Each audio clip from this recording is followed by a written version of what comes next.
para diagnóstico tenemos unas pruebas funcionales como es la creatinina, y esta creatinina cambia según las definiciones que vamos a ver en las siguientes charlas. Esto entonces nos pone siempre en un problema y en un apuro cuando vamos a hacer el diagnóstico de una lesión renal aguda en nuestros recién nacidos.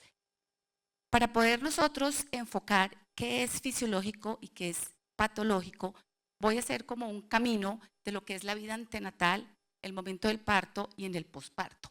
Básicamente acá es importante entender que en la vida fetal las resistencias sistémicas y las resistencias renales les pasa muy parecido a lo del pulmón. Tenemos entonces unas resistencias renales que están elevadas y unas sistémicas que están bajas, y eso hace que la perfusión y la tasa de filtración esté un poco baja. Cuando este recién nacido llega el momento del parto, ya sea un pretérmino o un a término, hay una inversión de todas estas presiones y empieza a mejorar el flujo sanguíneo renal y empieza a mejorar y a bajar esa resistencia renal. Una vez que esto baja, esto se hace definitivamente a nivel de todos los vasos que tiene pues este riñoncito. Es que esté un poquito lento, pero bueno. Sabemos nosotros que del total del gasto cardíaco en la vida fetal, el 2% va para el riñón. Cuando este bebé nace, aumenta el 4%, en las primeras 24 horas de vida al 6%, primera semana el 10%, y más o menos hasta el mes y medio, casi 2 meses, está llegando al 18%. Esto va directamente relacionado con la perfusión de todo lo que son las nefronas y todo lo que es la función de este riñón. Esto se traduce relativamente en que mejora la tasa de filtración glomerular. Esta tasa de filtración, que al nacimiento es de 10 a 20 mililitros, pasa en su segunda semana a 40, se duplica, y en su cuarta semana a 65, casi 3 veces. Y sigue una progresión constante que va durante sus 2 primeros años de vida. Lo que quiere decir que nuestra responsabilidad va en cuidar este riñón desde el nacimiento hasta esta edad de este bebé. Pero hay ciertos factores de riesgo que son sometidos los recién nacidos, como son el recibir esteroides antenatales, el tener o el ser prematuro, el tener bajo peso al nacer o una restricción de crecimiento intrauterino, y en situaciones especiales asfixia perinatal, sepsis, ventilación mecánica y otros eventos que hacen que todo este proceso de desarrollo renal se altere. Nosotros sabemos entonces que las nefronas empiezan a producir y a multiplicarse enormemente entre la semana 25-26 de gestación hasta la semana 32-34. Después de la semana 34, 35 y 36 empieza un proceso de maduración dado por todos estos cambios. Existe pues una ventana de desarrollo que si el niño nace prematuramente no va a tener bien formado ese riñoncito, y si tiene eventos externos hace que esa línea o esa ventana coja un camino que no debe ser el adecuado y empeore su función renal. Es así como si nosotros tenemos entonces acá estos cambios hemodinámicos que tienen todos los niños y el niño es prematurito, tiene restricción de crecimiento, este niño ya por nacer en su época inmadura tiene una glomerulonefrosis que está alterada. ¿Esto qué significa? Que tiene un número de nefronas disminuidas y tiene una disfunción renal que está aumentada y hace que este riñón sea muy vulnerable a todos los insultos que van a ocurrir en su vida postnatal. Pero si este recién nacido adicionalmente llega a nuestra unidad de cuidado intensivo, tiene su descompensación cardiovascular, requiere medicamentos, hace el ductus, como el caso de nuestro escenario inicial, tiene una sepsis, hace que esta alteración del glomérulo aumente y disminuya más el número de nefronas, la disfunción renal aumente y se presente la lesión renal en este grupo de pacientes. ¿Por qué suceden todas estas situaciones? Básicamente porque tenemos una disminución del flujo placentario que hace que haya disminución de este flujo sanguíneo renal, disminución de oxígeno y nutrientes, que hace que se disminuya por ser prematuro el número de nefronas terminación temprana en la génesis de este glomérulo y los poquitos glomérulos empiezan a tener un proceso de hiperfiltración y todo esto hace que haya también mayor alteración, disminución de la organogénesis y se vuelve un ciclo en el deterioro de esta función renal. Esto básicamente es activado por una serie de sustancias inflamatorias, por citoquinas, por especies reactivas de oxígeno que hace que se altere esa morfología y tengamos el deterioro renal. Pero ¿qué es lo que sucede? Es importante entender que esa lesión renal que ocurre en ese niño que es vulnerable no es conocido, hay como un vacío en el conocimiento y lo que se sabe hoy día es que nosotros podemos reconocer la lesión, pero no podemos detener la progresión de la lesión. Hay unas teorías que explican qué es lo que sucede cuando ese riñón es vulnerable y tiene un insulto adicional que hace que progrese a la lesión renal. Estas teorías básicamente son importantes porque van a ser el futuro del conocimiento de una base molecular y celular que nos va a permitir encontrar el tratamiento para evitar la progresión de la lesión renal. La primera teoría básicamente dice que las células formadoras aquí el NPC son células progenitoras de la nefrona, inicialmente tienen una cantidad que se van muriendo y se van disminuyendo y esto hace que se disminuya el número de las nefronas. Estos son realmente reacciones enzimáticas y moleculares que hacen que esto suceda. El segundo escenario es que el niño nace con X cantidad de estas células y se mantienen, no crecen, no aumentan. Y esto es insuficiente en la medida que el niño va creciendo. La tercera teoría dice que estas células se presentan, pero que hay un evento en cambios de su genética que hace que se vuelvan todas malas y se proliferen las células malas. Y la tercera es que están estas células progenitoras que por un evento también, una señalización, hace que se transformen en células viejas y aumente la apoptosis. ¿Qué quiero decir con todo esto? Que en el momento en que se pueda escoger cuál o conocer la teoría, pudiéramos haber intervenciones y evitar entonces esta progresión renal. Pero ¿qué es lo que sucede entonces? Que este menor número de nefronas hace que haya aumento del tamaño de este glomérulo, hace que haya una hiperfiltración y la hiperfiltración hace que haya una pérdida acelerada de esta función renal con una glomerulosclerosis y una lesión túbulo intersticial. Ya conociendo realmente que hay un paso de fisiología a fisiopatología, vamos a entrar ahora sí a ver qué es la lesión renal en el periodo neonatal.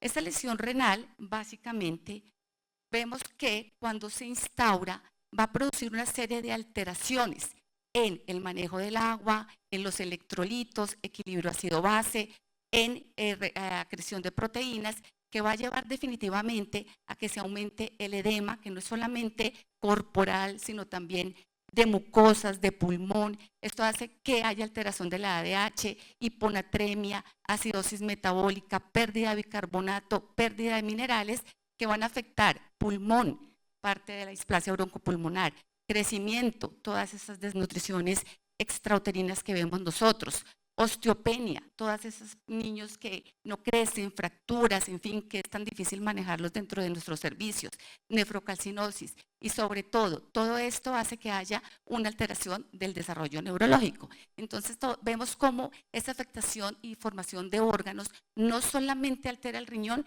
sino que tiene repercusión en muchas partes de este recién nacido. Entonces, esos factores de riesgo que tenemos nosotros que veíamos, ¿sí?, podemos decir que son los que nos van a llevar o nos van a inducir o nos van a permitir que se exprese esta lesión renal con menor reserva funcional en los recién nacidos. Ay, espérate que ahora. Bueno, ya entrando entonces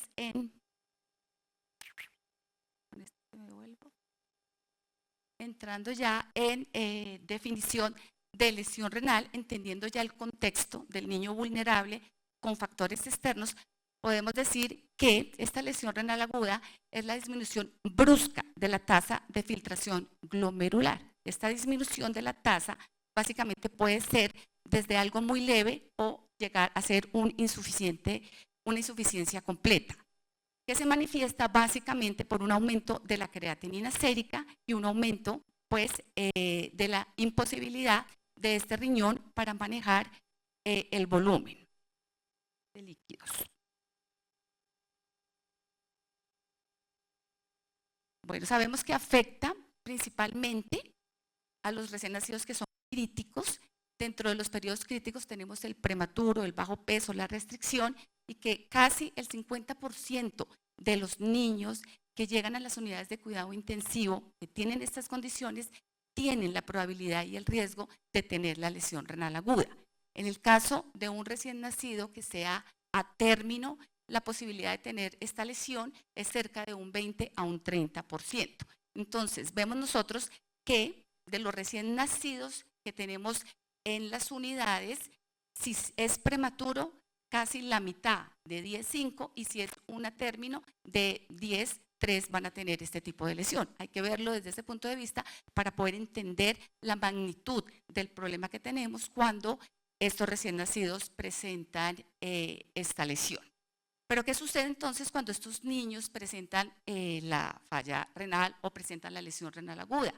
Aumentan las estancias hospitalarias. Nosotros sabemos que esto hace que los niños, si van a estar 2, 3 semanas, inclusive un mes y medio cuando son prematuros, se nos prolonguen estas estancias con todas las complicaciones derivadas realmente de lo que es una hospitalización en cuidado intensivo. Voy a avanzar un poquito, básicamente, para mostrar lo que les estaba comentando de lo que es la epidemiología, la incidencia, y tener en cuenta que aumenta a menor edad gestacional. Saber que el impacto que tiene son las largas estancias hospitalarias, aumenta el riesgo de mortalidad hasta 12 veces. Esto es muy, muy importante que sepamos que el niño que hace lesión renal aguda se va a morir mucho, o sea, va a tener un riesgo de mortalidad más alto que un niño que no la tenga. Aumenta 1.7 el riesgo de tener enfermedad renal crónica e incrementa también la necesidad de terapia de reemplazo renal. En cuanto a la etiología de la lesión renal, ya la vimos, que es multifactorial, que definitivamente no tiene una definición clara precisamente por la forma evolutiva de esta, que el riñón responde dependiendo del sitio donde esté afectado, que lo que sí se sabe es que existe un mecanismo único y común que va a llevar a este tipo de lesión, y que básicamente estas lesiones van a ser a nivel tubular y desencadenadas por un efecto vascular. En cuanto a la lesión renal como tal, la fisiopatología, tenemos acá entonces que hay una isquemia, un efecto vascular, hay un daño de ese endotelio que se produce por muchas sustancias intermediarias que hace que básicamente incremente este calcio a nivel de celular y aumente de todas maneras la vasoconstricción, y que esto todo se va a exacerbar por una cantidad de mediadores inflamatorios, los radicales libres que veíamos, con el efecto en disminución de la tasa de filtración, que básicamente es la manifestación que va a tener el niño. Tiene 4 etapas esta lesión. Tenemos una etapa de iniciación, aquí tenemos el evento, tenemos una etapa de extensión, una etapa de mantenimiento y una de recuperación en algunos pacientes y en otros posiblemente no.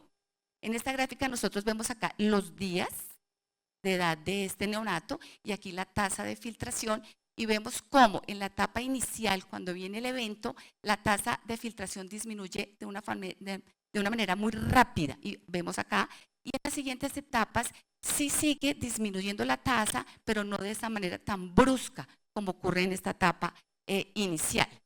¿Qué es lo que sucede en esta etapa inicial? Entonces, básicamente tenemos el evento desencadenado, que es una isquemia o una hipoxia. Eso hace que haya una disminución del aporte de oxígeno a las células tubulares. Las células comienzan a romperse y todos estos residuos celulares se acumulan a nivel del lumen del túbulo y elevan la presión intratubular.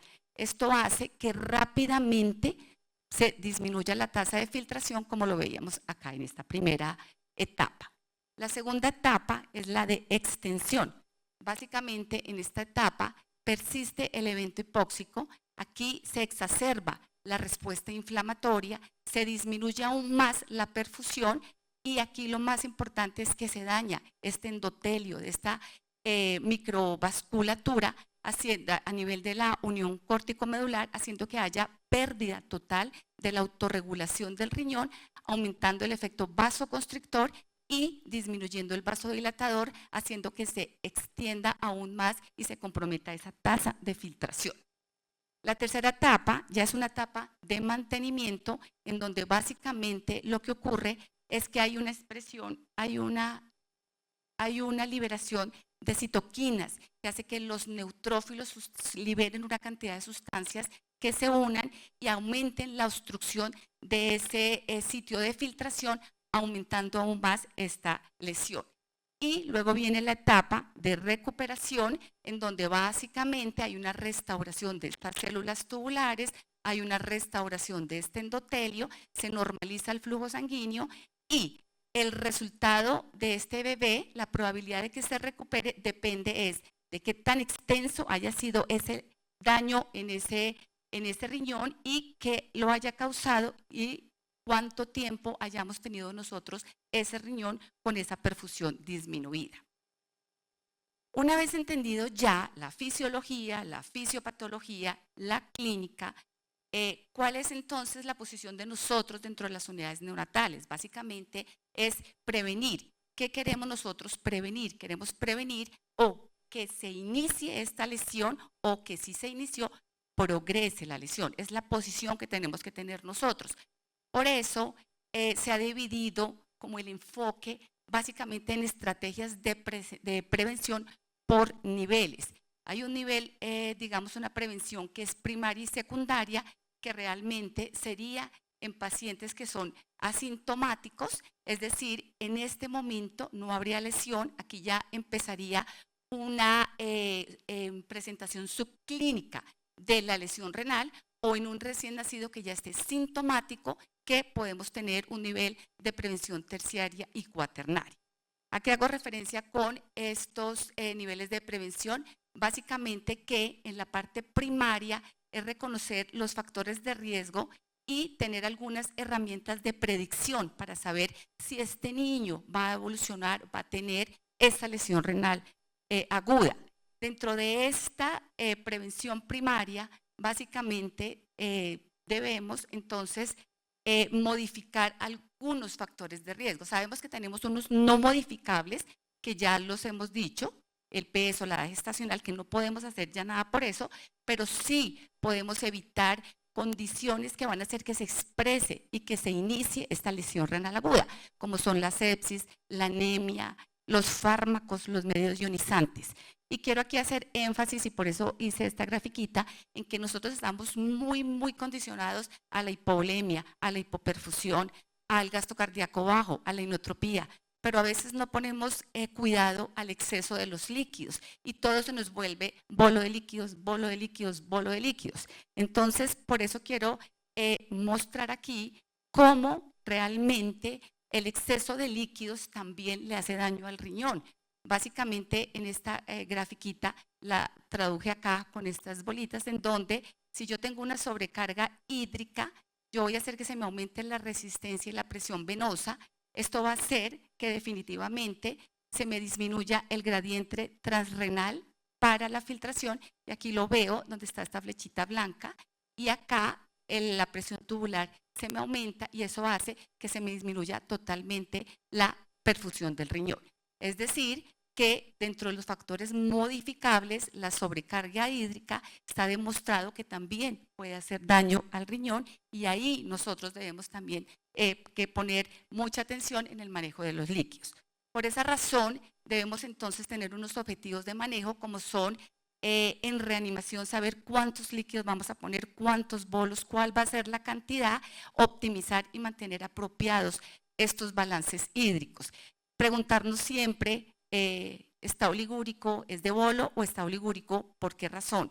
No siempre oliguria es igual a hipovolemia y no siempre hipovolemia o no siempre oliguria es igual a bolos. Entonces, este es el mensaje que quiero transmitir en esta diapositiva.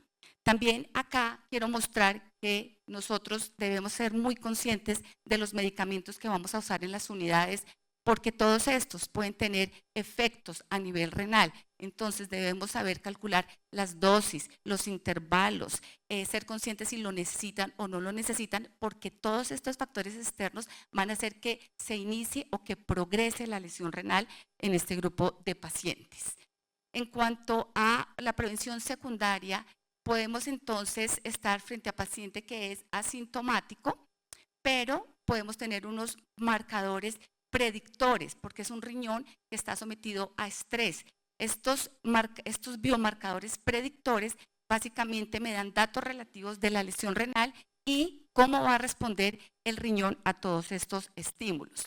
Dentro de estas herramientas de diagnóstico podemos tener el índice de angina renal, el test de reserva funcional y el test de estrés con furosemida. Esto se lo dejo a la doctora Luz Estela para que en su siguiente conferencia nos amplíe más el concepto de lo que es angina renal y cómo nosotros desde las unidades de neonatos podemos aplicarlo. Importante este mensaje que hay un retraso del reconocimiento de la lesión renal aguda hasta un 40-50% en las unidades de neonatos. Y ahí es donde nosotros tenemos que sentarnos y reflexionar de esa condición renal del paciente. Y de estos, una quinta parte pueden ser prevenibles, es decir, nosotros podemos aportar para que no se exprese esta enfermedad. En cuanto a la prevención terciaria, ya tenemos los marcadores de daño, que básicamente es cuando hay lesión de ese riñón y el paciente ya se encuentra sintomático. Son la tasa de filtración, la creatinina y el gasto urinario.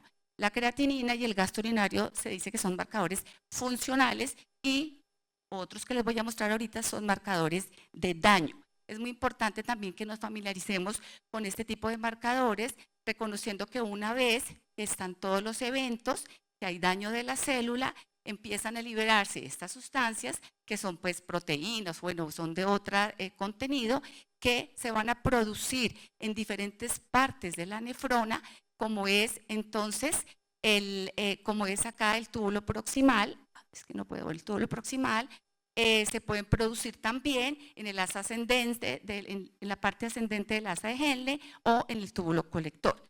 Pero para familiarizarnos un poco más, en esta grafiquita podemos mostrar entonces cuáles son estos marcadores.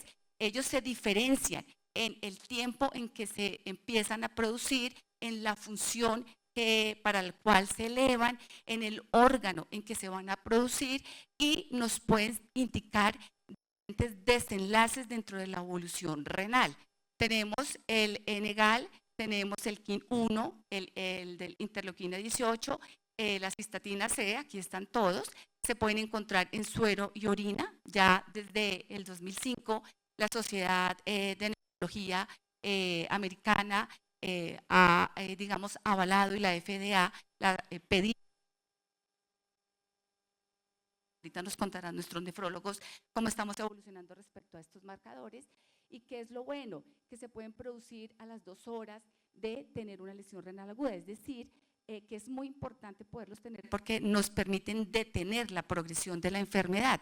Nosotros utilizamos la creatinina, nuestro marcador se produce a las 48 horas o inclusive un poco más y se nos pasa este periodo donde el niño ya tiene la lesión, pero nosotros no la vemos porque el único marcador que tenemos es la creatinina. Entonces, por eso es importante tener el apoyo de otros marcadores. Aquí entonces, en esta gráfica, puedo yo mostrar 4 escenarios que han sido la base para la clasificación de la lesión renal, que también nos lo va a contar la doctora Luz Estela, en donde en el eje aquí de las X tenemos la disfunción renal y en el eje de la Y la injuria.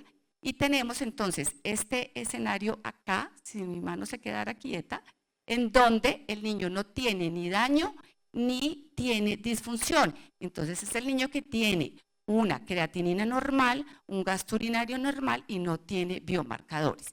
Y tenemos este escenario en donde el niño tiene daño y tiene disfunción y va a presentar una creatinina elevada, un gasto urinario bajo y unos biomarcadores que posiblemente en orina están elevados. Tenemos estos otros dos escenarios en donde aquí no tenemos disfunción, pero sí tenemos lesión y el niño tiene una creatinina normal, un gasto urinario normal y unos marcadores urinarios elevados. Y este escenario en donde tenemos acá disfunción, pero no lesión, y el niño va a tener la creatinina elevada, el gasto urinario bajo y los biomarcadores pueden estar disminuidos. Con estos escenarios, entonces se puede hacer la clasificación que vamos a ver más adelante.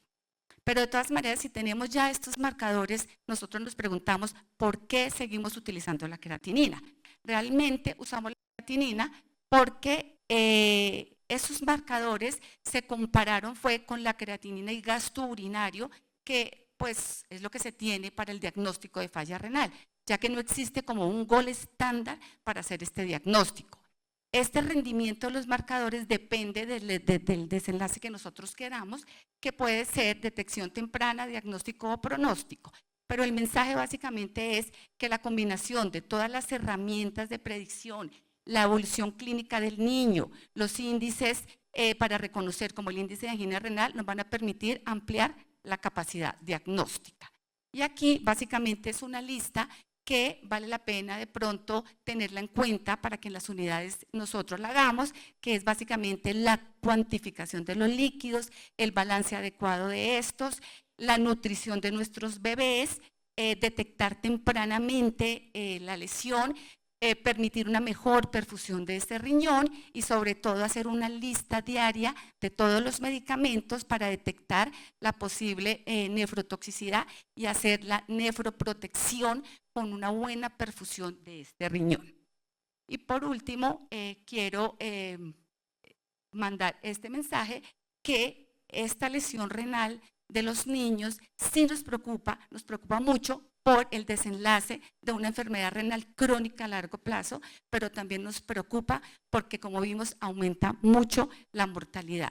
Y aquí podemos ver cómo aquellos niños que en el azul no tienen lesión renal aguda sobreviven más que aquellos niños que tienen una lesión renal aguda. Con esto solamente entonces quiero dejar estas reflexiones. No tenemos un consenso sobre el seguimiento de estos pacientes y sobre las estrategias de prevención. Lo que sí tenemos es una unión de esfuerzos con todas las asociaciones que nos van a permitir armonizar, estandarizar todas estas herramientas de riesgo y prevención. El mensaje para nosotros como neonatólogos, reconocer estos factores de riesgo tan frecuentes en las unidades y siempre iniciar el cambio de nuestra mente sobre la salud renal de los neonatos.